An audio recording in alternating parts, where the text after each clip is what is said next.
ਜਥੇਦਾਰ ਭਾਈ ਗੁਰਦੇਵ ਸਿੰਘ ਕੌਂਕੇ ਦੀ ਪਤਨੀ ਗੁਰਮੇਲ ਕੌਰ ਨੂੰ ਪੰਜਾਬ ਮਨੁੱਖੀ ਅਧਿਕਾਰ ਜਥੇਬੰਦੀ ਨੇ ਪੱਤਰ ਲਿਖ ਕੇ 15 ਜਨਵਰੀ ਨੂੰ ਜਗਰਾਉਂ ਥਾਣੇ ਵਿੱਚ ਜਥੇਦਾਰ ਕੌਂਕੇ ਦੀ ਜਾਂਚ ਅਰਜ਼ੀ ਨੂੰ ਲੈ ਕੇ ਸਵਾਲ ਚੁੱਕੇ ਹਨ। ਮਨੁੱਖੀ ਅਧਿਕਾਰ ਜਥੇਬੰਦੀ ਦੇ ਆਗੂ ਸਰਬਜੀਤ ਸਿੰਘ ਨੇ ਕਿਹਾ ਹੈ ਕਿ ਐਸਜੀਪੀਸੀ ਦੇ ਕਾਨੂੰਨੀ ਸਲਾਹਕਾਰਾਂ ਨਾਲ ਜਿਹੜੀ ਸ਼ਿਕਾਇਤ ਤਿਆਰ ਕੀਤੀ ਗਈ ਉਸ ਵਿੱਚ ਵੱਡੀਆਂ ਖਾਮੀਆਂ ਹਨ ਜੋ ਕਿ ਮੁਲਜ਼ਮਾਂ ਦੇ ਲਈ ਮਦਦਗਾਰ ਸਾਬਿਤ ਹੋ ਸਕਦੀਆਂ ਹਨ।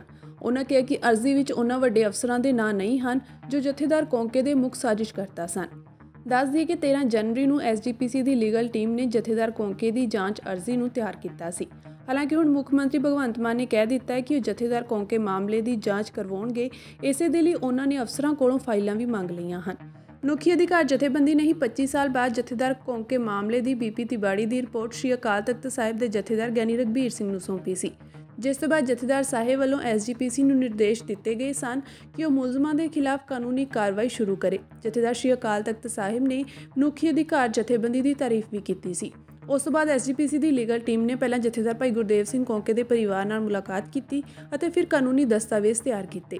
ਹਾਲਾਂਕਿ ਬਾਅਦ ਵਿੱਚ ਸ਼੍ਰੋਮਣੀ ਗੁਰਦੁਆਰਾ ਪ੍ਰਬੰਧਕ ਕਮੇਟੀ ਦੇ ਪ੍ਰਧਾਨ ਹਰਜਿੰਦਰ ਸਿੰਘ ਧਾਮੀ ਅਤੇ ਅਕਾਲੀ ਦਲ ਦੇ ਆਗੂ ਪ੍ਰਬੰਧ ਸਿੰਘ ਬੰਟੀ ਰੋਮਾਣਾ ਨੇ ਮਨੁੱਖੀ ਅਧਿਕਾਰ ਜਥੇਬੰਦੀ ਵੱਲੋਂ ਨਸ਼ਰ ਕੀਤੀ ਗਈ ਰਿਪੋਰਟ ਦੀ ਟਾਈਮਿੰਗ ਨੂੰ ਲੈ ਕੇ ਸਵਾਲ ਚੁੱਕੇ ਸਨ।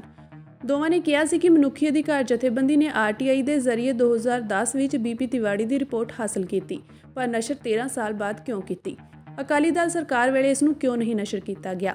ਦਿੱਲੀ ਕਮੇਟੀ ਅਤੇ ਕਈ ਪੰਥਕ ਜਥੇਬੰਦੀਆਂ ਨੇ ਜਥੇਦਾਰ ਕੌਂਕੇ ਦੀ ਰਿਪੋਰਟ ਦਬਾਉਣ ਦੇ ਲਈ ਸਾਬਕਾ ਮੁੱਖ ਮੰਤਰੀ ਪ੍ਰਕਾਸ਼ ਸਿੰਘ ਬਾਦਲ ਨੂੰ ਘੇਰਿਆ ਸੀ।